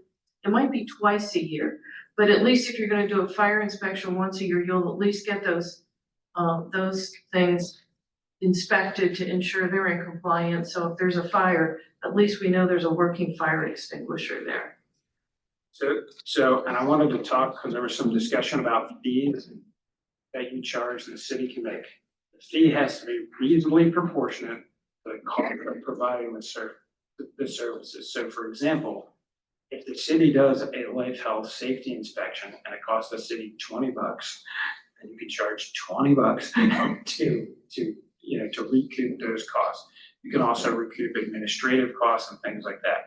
This is not and cannot be a money maker for the city, or therefore you get into an impermissible tax. So one of the things that we're going to do when we recommend that license fee is we're gonna look at what the costs are. It doesn't have to be perfect, but we'll recommend a fee that's proportionate to the cost of providing the services, depending on what you all recommend, what the council adopts. I looked at that a lot, typical price is $200. And I think that the idea there is that it's not just get the license, it's manage it throughout the year and deal with disruption, with issues, with fires, with collecting taxes, with collecting. Yeah, other stuff. there's a lot that goes into the fee. I've had the 2 major litigations over fees in the state, so I've got a pretty good handle on what can and cannot go in. There is still some uncertainty in sort of what you can add in. largely police costs, to tell you the truth. Yeah, well, that's why I made the list that I did in the last, is that it's not free for the city to do this. That's correct, And we there's have no to be question realistic about it. about it. So, Also, the more we have, the more a dedicated person will be required. so with that, that was my get started, yes, no list, and I thank the members for indulging me in walking through that. From the commission standpoint, is there any other thing, at least as to the first draft, that you would like to see included? Are you gonna do definitions, or how are you gonna write this? I'm gonna write it and see how it writes, and I'm gonna bring it to y'all, and we're gonna have another one of these discussions. The reason I ask is that, the way that the, code is constructed today, there's a definition, just like a contract, and then there's conditions applied to the definition. Is that the approach you're gonna take? Most likely, I'm gonna follow the format which is in the code, because it just makes it easier, and I'm gonna strike through, for example, tourist homes, new definition of bed and breakfast, new definition of short-term rental, perhaps a definition of a rental property. We'll see. But I needed to get these big things together, so at least I have some idea of what's in your heads. So that therefore I can then go try to make a draft, right? And that draft is malleable. Again, I've tried to say from the very beginning, I will not get this right on the first try. I will not get this right on the second try, even if we pass it. One thing about writing code for municipalities is the first thing that comes through is always the thing you missed. It's never perfect, so we'll do our best. We'll do our best. Could you just reiterate for me the difference between a short-term rental and a bed and breakfast? Because I'm getting confused the way we're having. this So conversation. that's gonna be within the definition. Yeah, but I mean, you tell me now. I'm gonna where you try, think I'm gonna try to take the Terry House as my base, make that a, That's a bed and breakfast? Yep. So a person renting a room out in their house is not a bed and breakfast? you guys can then tell me I'm wrong, and we could do it differently, but that's the way I'm looking at it. So that would be. It's a not the short way term. the industry looks at it, just, you know. So we can do anything we want here, but that's not how the industry looks at it. Cynthia, I think, our solicitor knows how to develop a draft of a policy. City solicitor, would you Draft. please advise the And then- fellow council member that he is not to reprimand me in public? I would appreciate that. We're not reprimanding anybody. And personal disputes aside, I just can't do it today. So, Madam Chair, I have gotten what I need to at least come up with a start of a draft for public consumption. Thank you. And so I'm gonna turn it back over to you, and I believe we're there for public comment. Yes, oh, what happened?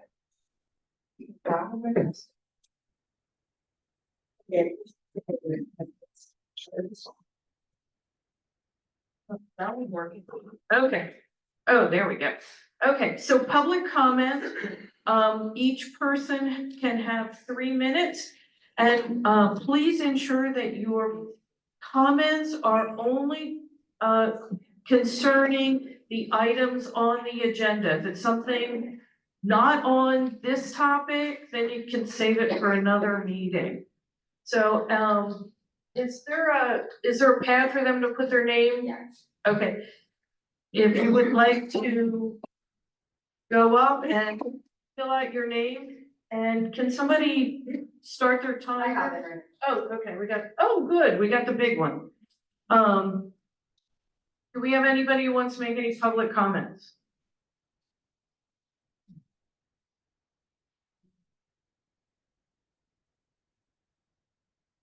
And if you could please state your name and address.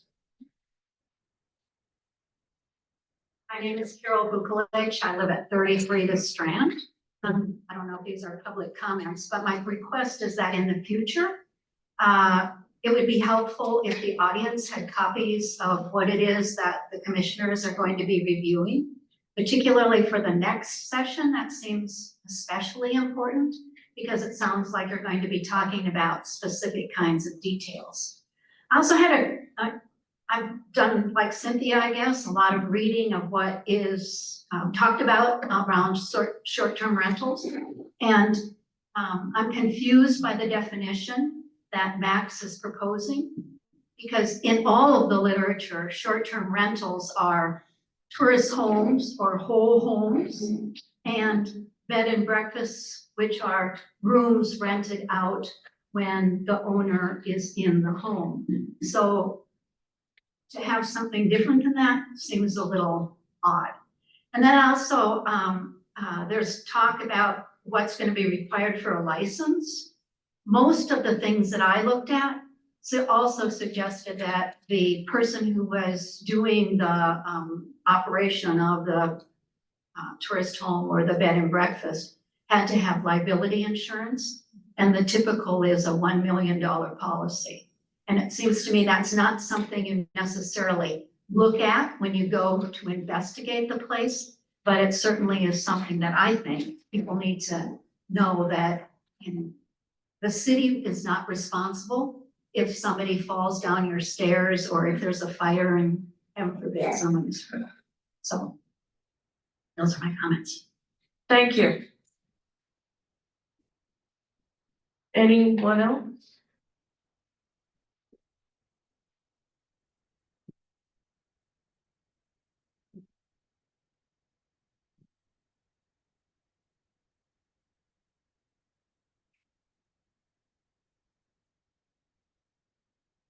Max, you might not have heard that, but it was, put a condition on the renter needs to have insurance and need to end up.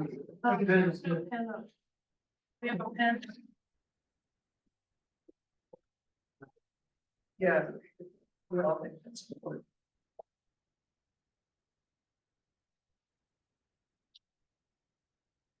My name is Bill Emery, I live out in Bolton. First, any of you guys ever stayed at B and B? No? Go on. Wow. Pardon me? Good for you. Didn't. Well, I've stayed at them. It's funny, coincidental. I have a t-shirt I'm wearing tonight from Salem, Massachusetts. I go up there every year when Halloween falls on a weekend, 3 times, Friday, Saturday, Sunday, so I go up there 3 times on years when it's on there on a weekend. B&Bs up there, they've got probably 2 dozen B&Bs up there. B&Bs are like a hotel, you rent a night at. Maybe consequently this Halloween, I'll be up there for 4 nights. You rent them out for nights. You don't go and stay at B&B for 3 weeks, 4 weeks. They're by the night, typically, like I said, 4 nights. You don't stay there for a month, 2 months. That's not what you do there. They're not short-term rentals. You want to do that, you rent a home out for a short term, 30 days, 60 days. You're renting a home, not a B&B for that. B&Bs are for towns like Salem, Colonial Newcastle, Colonial Williamsburg, Charleston. Do you want tourists to come to Newcastle? Yes? Do you want tourists in Newcastle? Yes. The problem with Newcastle is most of the people in Newcastle don't want tourists. I probably make a lot of enemies by saying that. The people in Newcastle, they don't want tourists in Newcastle. And I'll tell you right now, I don't think the planning commission wants tourists in Newcastle. And they're proving it. They don't want B&Bs in Newcastle. One of the examples is what they're trying to say right now about parking. No parking off, they only want off-street parking. You know, everybody here knows there's no off-street parking in Newcastle. The only parking you got is on the street. I'm in favor of B&Bs because I'm in favor of tourists in Newcastle. I've lived here for 67 years. And the only parking you have is on-street parking, except for a handful of off-street parking in Old Newcastle, unless you live out of town. And if B&Bs will help bring tourists in, then let them. If you want to limit the numbers, fine, let it. But you have to allow off-street parking. And if you don't want to allow off-street parking, then the Terry House doesn't have off-street parking, and it can't be allowed. There's no favoritism. If you can't allow anybody else to have it, then the Terry House can't have it. No favoritism. That's another problem in this town. There's too much favoritism going around behind the closed door dealings and things. But if you can't allow off-street parking, then they don't have it either. Thank you. Thank you. Anyone else? Ken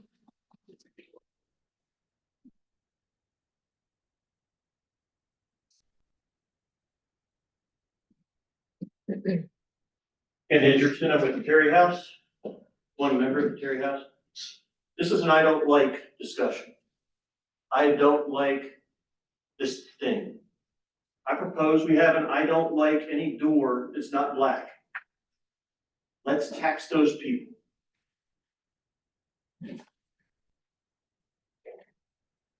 I'd also point out that there's a lot of people in this room. I heard many members of the board that were getting shut down tonight. Their ideas weren't being heard. Please speak up. Please speak up. Let's get everybody's opinion out here. I don't know if you've seen the Terry House. It's becoming more and more beautiful. It's becoming something the town can be proud of. But guys, it's not going to be available to the public anymore. If it gets taxed to death. Thank you. Excuse me, sir, can you sign in? Sorry? Can you sign in, please? Yes. Yeah, just name and address, please.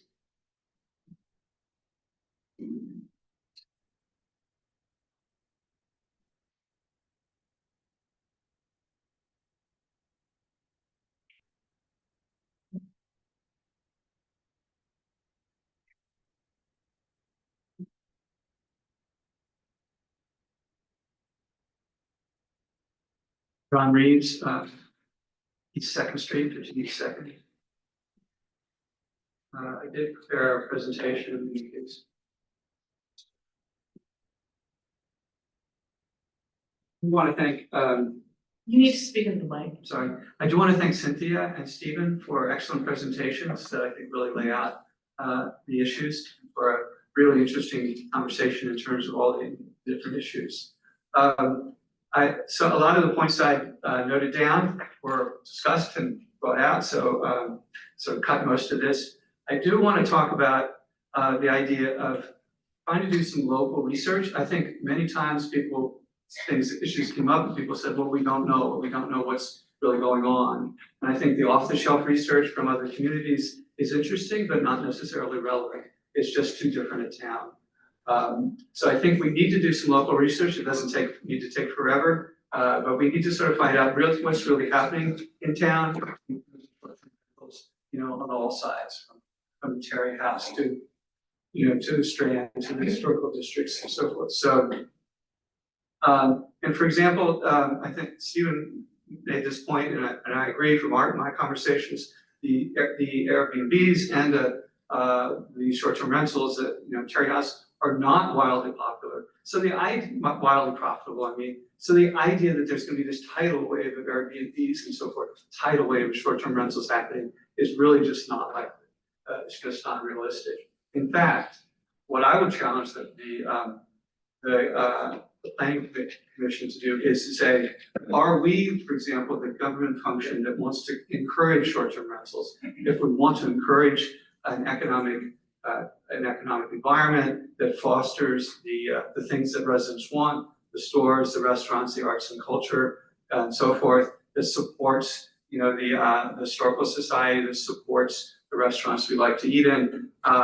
We do need more tourism. There is in fact a tourism problem, because particularly a problem in terms of consistency throughout the year. Conversations I had, people lose money in January, they lose money in February, they lose money in the middle of the week, basically, because it's nice to have one or two large events, but they're losing money. So what is the function of government that encourages short-term rentals in order to encourage tourism? Is that something that the planning commission is willing to do? Thanks very much. Thank you. Anyone else?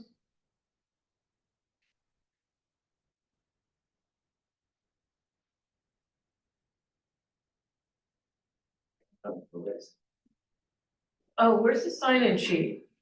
Yeah, you can take the sign sheet.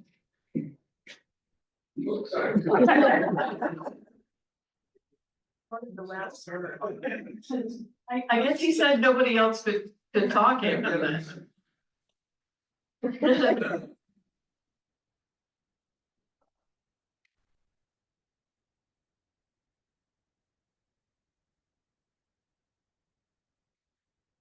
Okay, thank you.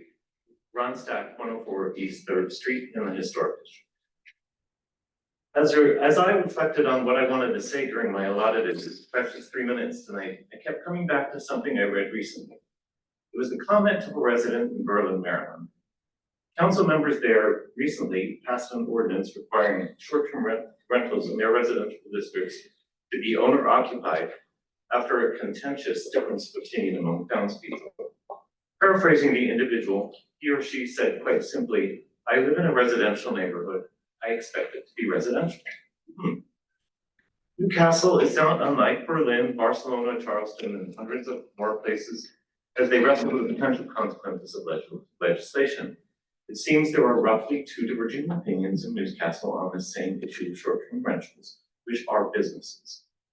Here, there are those who favor a less regulated approach to allow them pretty much anywhere in town. And there are those who don't, with some variations.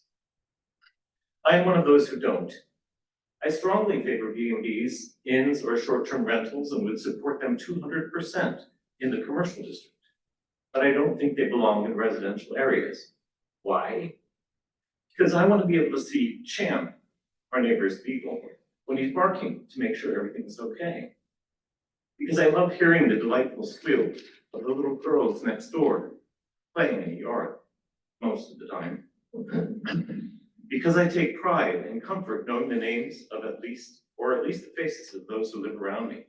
And I know that they would be there in a heartbeat if something suspicious happened to our house while we were away. Because I know neighbors would call me out if I did something reckless, illegal, or damaging. Sure, we may not all like each other or agree on everything, but there is an invaluable sense that we all care and want to protect our homes in the neighborhood where most of us live all the time, every day, year after year. Commissioners, if you already haven't made up your mind, I ask you to consider this and think about your own home and neighborhood. Then think about the perceived short-term financial, political, or economic benefits a less regulated approach would yield. Consider the risk to residents like yourselves who live here for the long run and who love their neighborhoods. Imagine you were the homeowner of 50 years in Berlin who found an Airbnb occupant attempting to wrestle one of his pets in his yard. It only takes one incident like that to destroy trust in the neighborhood, community, and local government. Does that make me NIMBY or old-fashioned or a fuddy-duddy as some have characterized me and others? Maybe, but I'll risk that label any day to protect the most precious asset the city has, its neighborhoods, and the people who live in them. Keep residential areas residential. Thank you.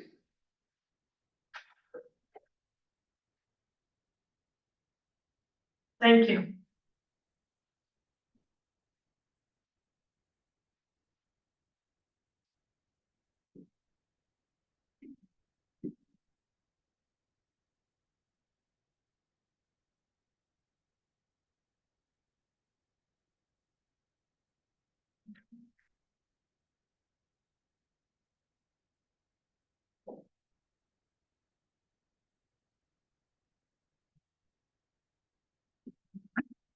My name is David Brundage.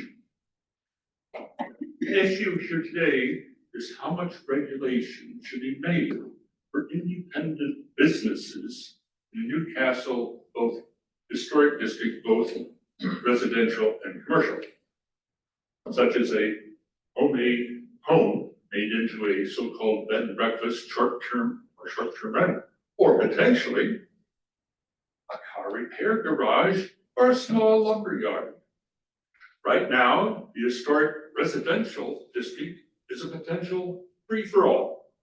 When something like a third of all dwellings here in Newcastle are rentals, there are not a lot of owners actually residing in town. There are always differences of opinion, but this is not a fight, as some have felt. The issue is to create regulations that protect residents against potential abuse or exploitation. Just because nothing has happened of any big consequence yet does not predict the future. Some have said Newcastle is not that interesting, or too small to be of much interest. That's not the point. To ensure for the future that our residential district remains residential, must have proper regulations established that protect our neighbors and allow limited or even no commercial use.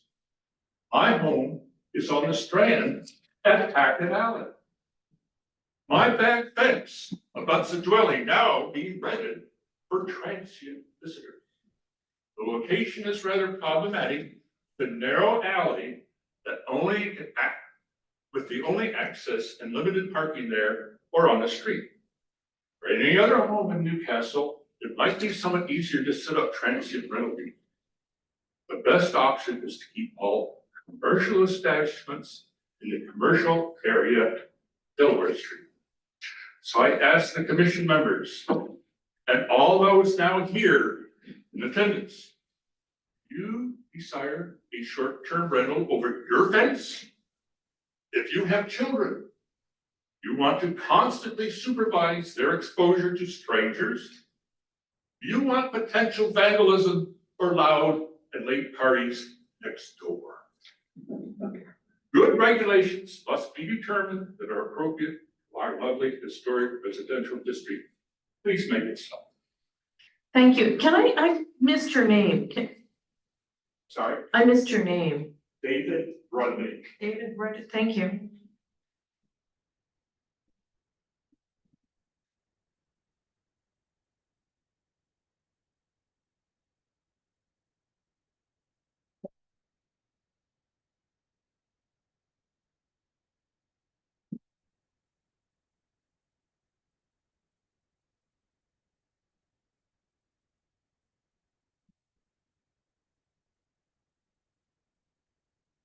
Bill Gross, 1301 13th Street. I made a list, starting with tourist terms should be 90 days or less. So that the 90 days, like you were referring to, family issues, they want to stay in the area, nurses, professionals. So I think 90 days is a good distinction. Insurance. I run many groups, and one of the things with rentals, you can look at insurance policies and they have specific levels according to how many days a house is rented. So that is specified, Max. Rental license, again, so it's not a money grab, should be the same as a 1 year, 2 year regular license that the city already issues, so that it's a level playing field. Definitely should limit percentage or number, whether it's residential or commercial area. Parking must be limited to one vehicle. I don't know how in the heck, if you rent 5 rooms in a house, you're gonna have 5 cars. That just is a numerical impossibility, especially in the residential area. So I think there's gotta be distinction on parking limits there as well. Rental tax, without a doubt, there's got to be. If it's 1%, 2% minimal, and your startup and your costs, as it's been said many times, it's expensive to manage. No, it absolutely isn't. If you run a business, have run a business, or are business oriented, you can figure out what the cost is for startup and then yearly your cost to come up with a fair amount that you're not gouging people. Noise ordinance, extremely important. You get 1 warning or 2 warnings, whatever you decide, but that's a must. No RVs or boats. They can be put by the war memorial and walk the few blocks.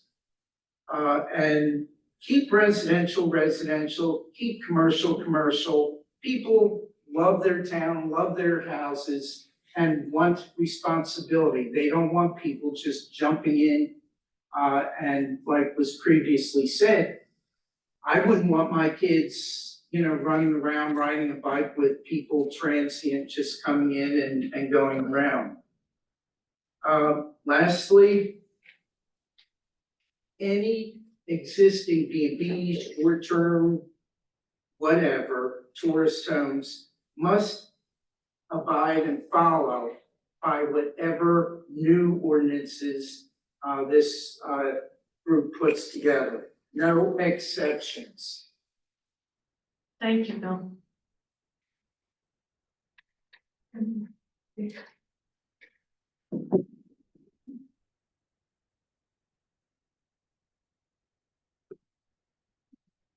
Hi, everyone.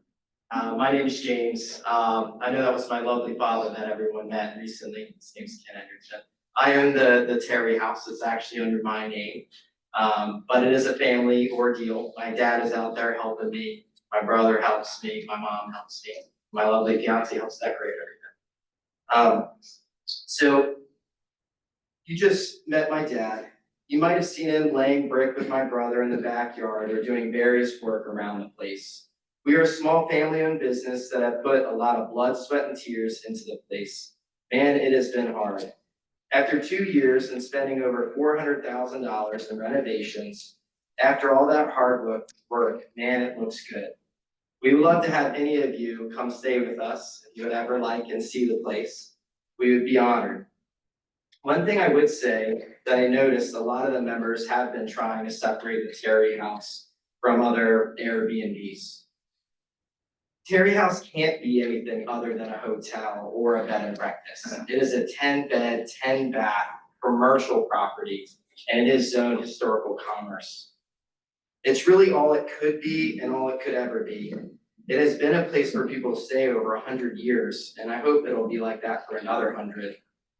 So many memories for people to have been made there, and we are hoping to bring so many more. So let's keep the Terry House as a central location for people to visit the town. It is zoned historical commerce, it is in the commercial district, and is in the center of the town. Let's share this wonderful town with everyone and the rest of the world.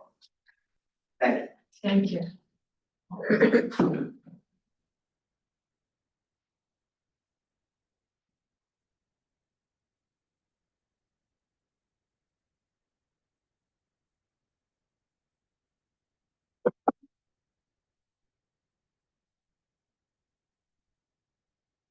I would agree with the last speaker. Your name and address, please? Oh, I'm sorry, Sally Denton, and I live on Second Street.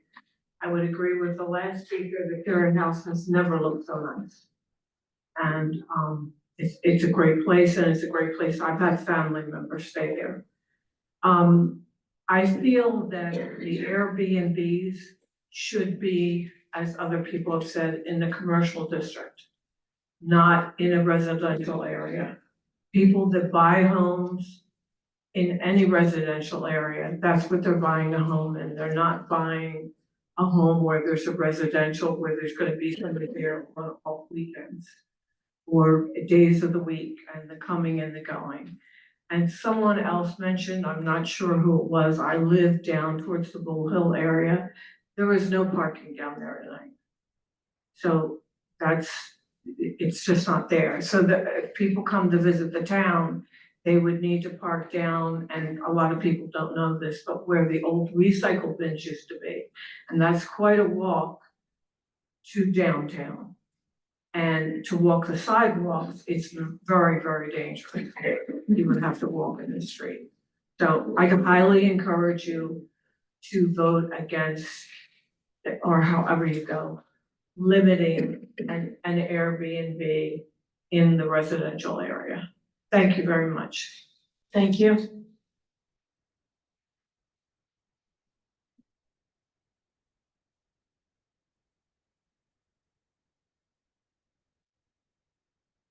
Is there anybody else? Do I have any? Oh, okay.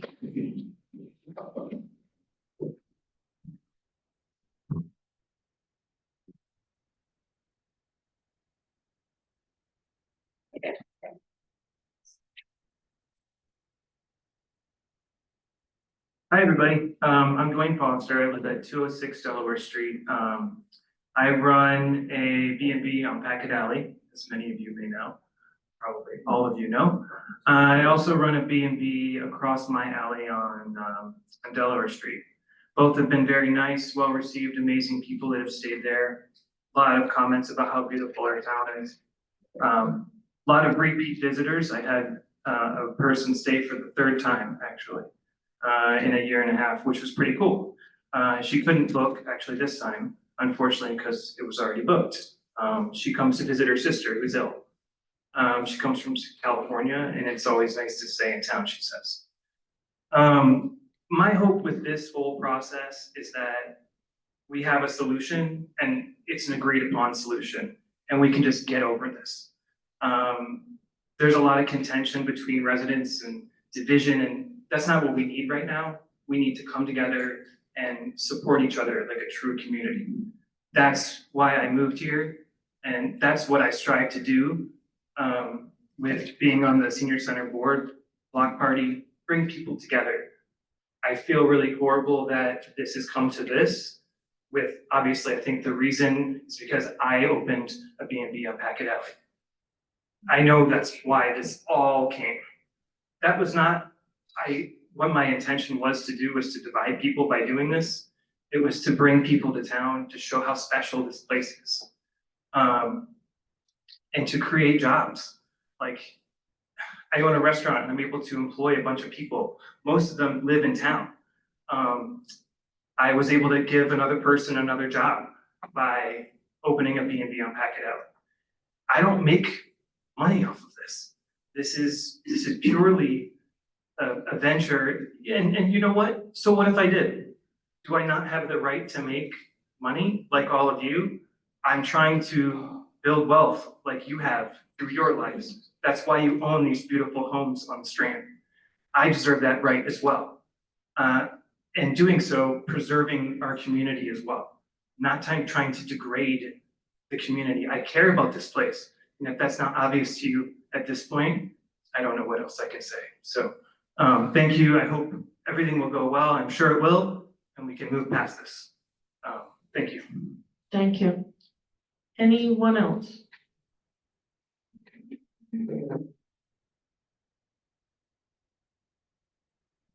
Everybody likes that pen.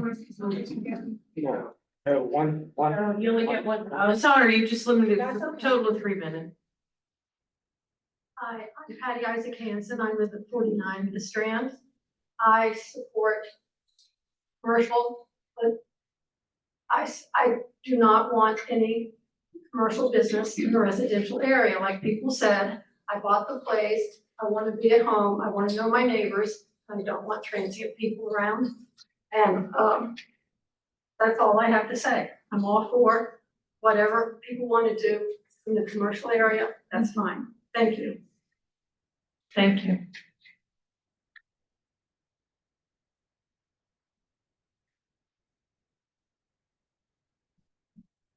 Anyone else?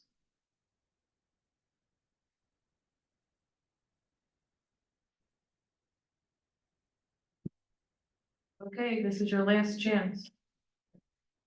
All right, we got a few things emailed in. I'm gonna try to read them. So please bear with me, from.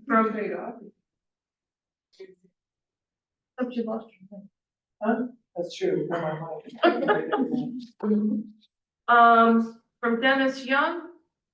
I am currently in Charleston, South Carolina, not likely making it to the meeting tonight after arrival in Baltimore. I want to register my protest against any advancement of a city tax imposed on any short-term rental or rented rooms within our immediate city boundaries.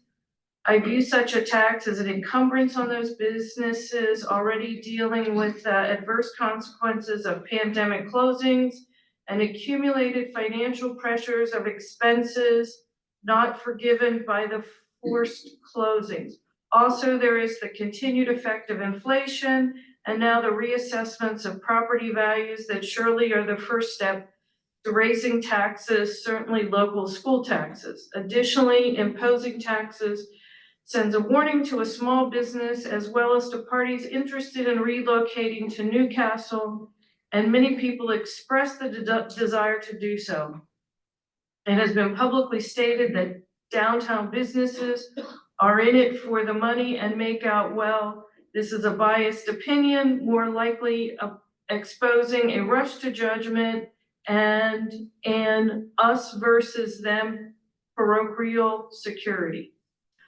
Lastly, for years, there's been an understandable preference for a portion of this community to preserve Newcastle as a bedroom community and to wall off the city from people who wish to visit and spend some time here in ways that might be novel or maybe disruptive of the comfort of the status quo. I am reminded of the intentional lack of facilities for personal watercraft at our dock. One only has to look at the colonial river town, Chestertown, Maryland, to see that their docks and their accessibility to tourists renders the town enjoyable, attracting, and successful at being overrun and lowering the quality of life for residents. The direction our governing bodies might take is how to creatively promote more business and attractions to enhance the experiences of living in and visiting our town, and not to institute speed bumps and punitive financial burdens on our business of any sort. Okay, that was a mouthful. It's only water. This one's from Barbara Winnard. I believe that while short-term rentals might be limited by the city council, they could certainly add value to the town and benefit businesses.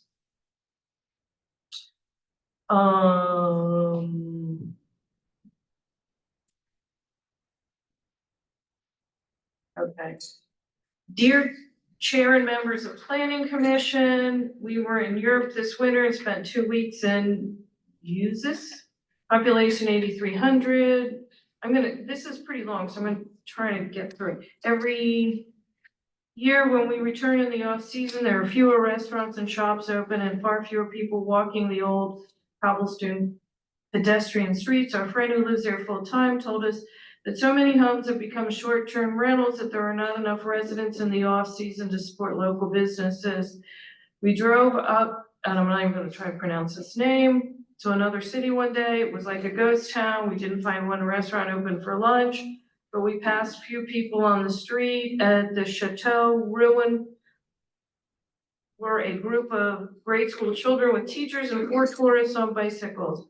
Only one tasting room was open. The 4th generation young winemaker told us that all the vintners now go to wine markets during the off season because there's no visitors in the town, and few locals can afford to live there. Our own historic center is of course neither of these places, but if a town oozing with charm and antiquity, known worldwide for producing the finest wines in France and arguably in the world, can feel like a ghost town during the months without tourists, our sweet, delicate little gem is surely not immune. I cannot believe you do not love this place and appreciate its unique and special qualities as much as I do. They are remnants of the past, but are also visions of the future, as urban planners today are recommending exactly what we already have as the very elements that must be incorporated into future livable communities. Thank you, Eleanor Kenton. I think that's all of them.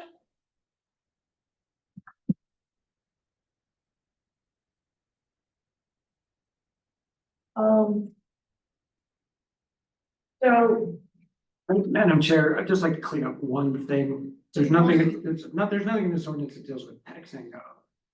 I know. There's no taxing whatsoever. I want to make that clear. That's come up 2 or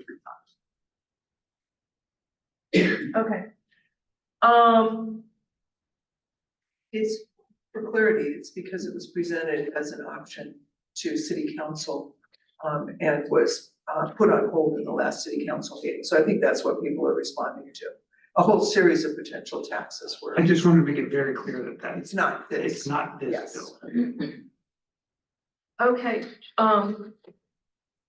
our next meeting is gonna be April 28th. I mean, technically, we would have had a meeting in 2 weeks. I know Max isn't gonna be able to get anything done in that time.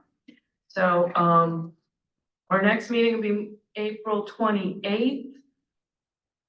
it costs money for us to have a meeting in this room versus in the free room at the police.